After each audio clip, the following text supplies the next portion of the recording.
Hello student, I hope आप सब अच्छे होंगे बच्चों एंड आपके एग्ज़ाम्स भी ख़त्म हो चुके हैं। काफ़ी बच्चों को क्वेरी आ रहा था, भैया हमको कट ऑफ की वीडियो आप बना के दे दो। और बच्चों, कट ऑफ्स की वीडियो तो आपको हर चैनल पे मिल जाएगी, मैंने भी ऑलरेडी बना के रखी थी। बट बच्चों को ना प्रॉब्लम ये आ रहा है कि भैया हमको आप राउंड वाइज कट ऑफ बता दो, हमारा इतना मार्क्स आ रहा है, हमको कौन से राउंड में मिलने के चांसेस हैं।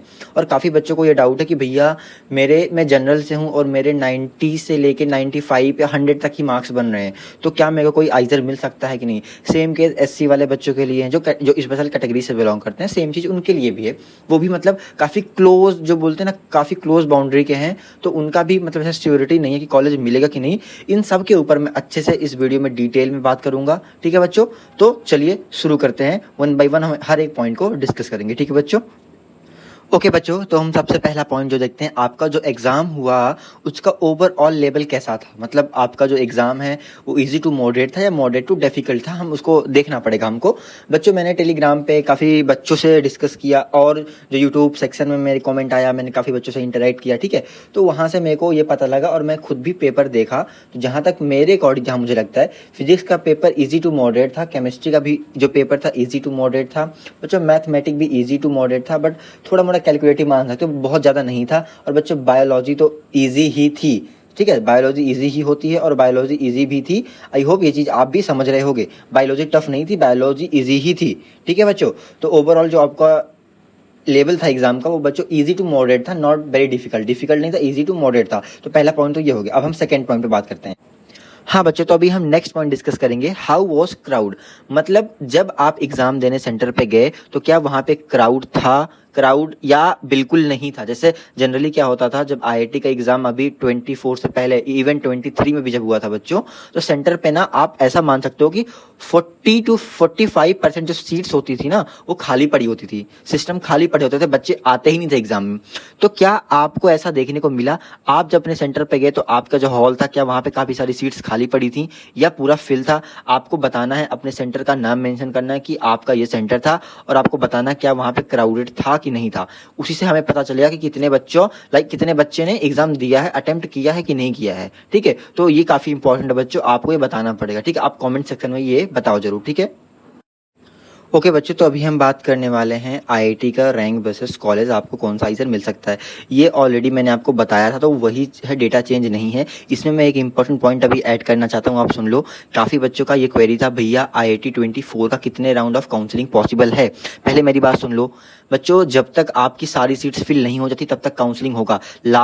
अभी लास्ट ईयर में अराउंड 9th राउंड तक काउंसलिंग हुई थी ऑफिशियली, 9th राउंड तक। बाकी का जो सीट्स बच गया था ना, उसमें स्पॉट राउंड हुआ था, उसमें क्या आपको ईमेल के थ्रू बता दिया था कि आप एलिजिबल हो या कि नहीं सीट के लिए, ऐसे होता। और सुनो, और बच्चों बात यह है कि अभी जब 24 का काउंसलिंग स्टार्ट होगा, आपको जब ऑफिशियली नोटिफिकेशन आता है ना, तो वहां पे 4 या 5th राउंड तक ही डेट दिया होता आपको, मतलब वहां पे दिया होगा 4 to 5th राउंड। देन उसके बाद क्या होता है कि जैसे जैसे सीट्स बचती जाती है, वो आपका जो राउंड ऑफ काउंसलिंग वो एक्सटेंड होता जाएगा। तो आपको देख के घबराना नहीं है कि भैया तो 4 और 5th राउंड तक ही बता रहे हैं ना, वो लास्ट में बढ़ता जाएगा, 8 9 10th राउंड तक जाता है। जब तक सीट नहीं फिल होगा बच्चों, तब तक वो होगा। तो आपको उसके लिए बिल्कुल भी टेंशन नहीं लेनी है। अभी मैं सबसे इंपॉर्टेंट बात करने वाला हूँ, safe score for first and second round of counselling, ठीक है। जो बच्चों का मार्क्स यहाँ पे मैंने मेंशन करके रखा है बच्चों, ठीक है, आप देख सकते हो। अगर आपके मार्क्स बच्चों, ठीक है, इस रेंज में आ रहे हैं, तो डेफिनेटली आपको पूरा का पूरा चांस है बच्चों कि आपको फर्स्ट या सेकंड राउंड ऑफ काउंसलिंग में आपका जो भी रिस्पेक्टिव आइजर्स है, या आईआईएससी बैंगलोर या आईआईटी मद्रास, अगर आप इस रेंज में लाइक कर रहे हो, इस मार्क्स के रेंज में, तो डेफिनेटली आपको कॉलेज मिल जाएगा, ठीक है। आप वीडियो को पॉज करना, अच्छे से आप स्क्रीनशॉट लेके रख सकते हो और अच्छे से देख भी सकते हो, ठीक है। तो ये आप आराम से बच्चों देख लो, ठीक है, ये आप इसको देख सकते हो। और अगर आपको कोई भी बच्चों डाउट होता है तो आप कमेंट सेक्शन में मुझे तुरंत भी बता भी सकते हो, ठीक है। और सिमिलरली बच्चों, हम चलते हैं 3rd and 4th राउंड की तरफ। अब 3rd and 4th राउंड जो होगा, ठीक है, उसमें मैंने आपको मेंशन कर दिया है। अभी मैं 4th राउंड तक ही मेंशन किया है बच्चों, ठीक है। यहाँ पे भी मैंने मार्क्स लिख दिए हैं वर्सेस कॉलेज, आप देख सकते हो, पॉज करके देख लेना वीडियो, ठीक है। अब काफ़ी बच्चों का डाउट ये आएगा ना बच्चों, काफ़ी बच्चों का जो डाउट आएगा कि भैया आपने 4th राउंड तक ही बताया है। देखो, 4th राउंड तक मैंने इसलिए बताया है, बाकी का जो राउंड्स होगा बच्चों काफ़ी कम कम मार्क्स का डिफरेंस होता है, ठीक है।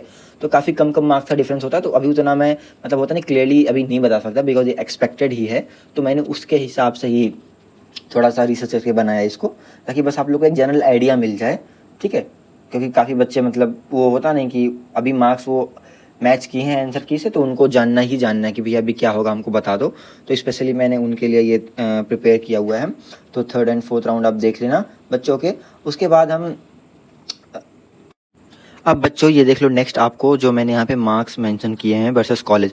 बच्चों ये उन बच्चों के स्पेशली उन बच्चों के लिए है जिनके मार्क्स इस रेंज में लाई कर रहे हैं, ठीक है। सो बच्चों देखो मैं अभी क्लियरली नहीं बता सकता कि आपके इतने मार्क्स हैं तो आपको ये कॉलेज मिलेगा, बिकॉज ये स्पेशली जो मैंने रेड मार्क किया हुआ है आइजर तिरुपति, आइजर बहरामपुर के लिए। जैसे यहाँ पे देखोगे जनरल वाले और ओबीसी वाले बच्चों के लिए 90 मार्क्स मैंने लिख के रखा है। सो बच्चों इसमें क्या है कि ना देखो ये जो 90 मार्क्स है इसमें मैं 100% श्योर नहीं हो सकता कि आपको कॉलेज मिलेगा ही, बट बहुत ज़्यादा चांसेस है कि आपको कॉलेज मिल सकता है। तो जिस भी बच्चे के इस रेंज में मार्क्स आ रहे हैं और वो अगर कोई भी रिस्पेक्टिव कॉलेज टारगेट कर रहा है तो आपके लिए इंपॉर्टेंट मैसेज ये है कि आपको till last round of the counselling तक बने रहना है, हटना नहीं है बच्चों। आपको पूरा चांस है कॉलेज मिल सकता है, तो आपको काउंसलिंग में पार्टिसिपेट करना पड़ेगा लास्ट राउंड तक, तभी आपके लिए चांस होगा आपको कॉलेज मिलेगा। तो ये बात याद रखना, बस इतना सा मैं बताना चाहता हूँ, ठीक है।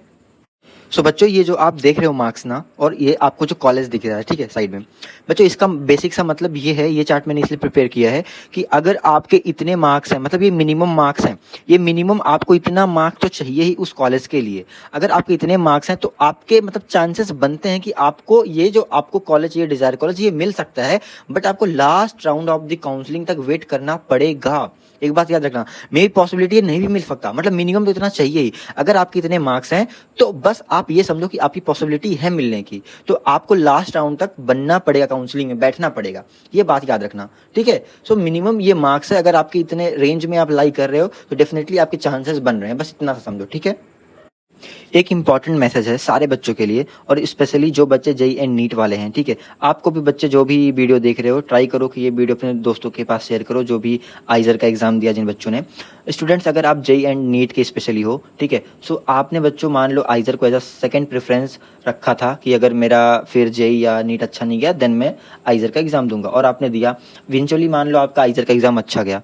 सो बच्चों प्लीज़ मेरी एक रिक्वेस्ट है कि आप अगर आप रिसर्च में इंटरेस्ट नहीं रख रहे हो, आइजर ज्वाइन नहीं करना चाहते हो, ठीक है, सो बच्चों प्लीज़ अपना सीट, जो एक सीट आप मतलब पकड़ के बैठे हो ना, उसको छोड़ देना एक डिजर्विंग कैंडिडेट के लिए। ऐसा सीट खराब मत करना, क्योंकि हर बार ऐसा होता है, बच्चों को इंटरेस्ट नहीं होता, वो आइजर भी ज्वाइन कर लेते हैं, 1 महीने 2 महीने 6 महीने बाद वो कॉलेज लीव कर देते हैं, तो वो जो सीट होता है ना वो बच्चों बेकार हो जाता है, खराब हो जाता है।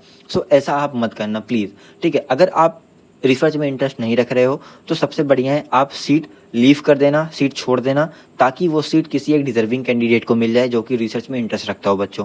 तो ये एक मेरी छोटी सी रिक्वेस्ट है सारे बच्चों से, ठीक है। इसलिए बोल रहा हूँ, अगर आप रिसर्च में इंटरेस्टेड हो तो ही आपको सीट एक्सेप्ट करना है। अगर आप रिसर्च में बिल्कुल इंटरेस्ट नहीं हो, आप वैसे ही जा रहे हो, तो इससे अच्छा है कि आप सीट एक्सेप्ट ना ही करो, और एक जो डिजर्विंग कैंडिडेट है उसको आप अपना सीट दे दो, ताकि वो जो रिसर्च में इंटरेस्ट रखता हो बच्चों वो। तो मेरी एक रिक्वेस्ट है, ठीक है, कि आप सीट खराब मत करना बच्चों, क्योंकि 2 महीने 3 महीने 6 महीने बाद जो बच्चे कॉलेज लीव कर देते हैं उनका तो सीट वो तो खराब भी हो जाता है ना बच्चों, तो ऐसी गलती मत करना। आई होप ये वीडियो आपको हेल्पफुल लगी होगी। कोई भी डाउट आया हो इस वीडियो से तो आप कमेंट सेक्शन में बता सकते हैं, मैं सॉल्व करने की पूरी कोशिश करूंगा। तो मिलता हूं आपसे नेक्स्ट वीडियो में, बाय बच्चों।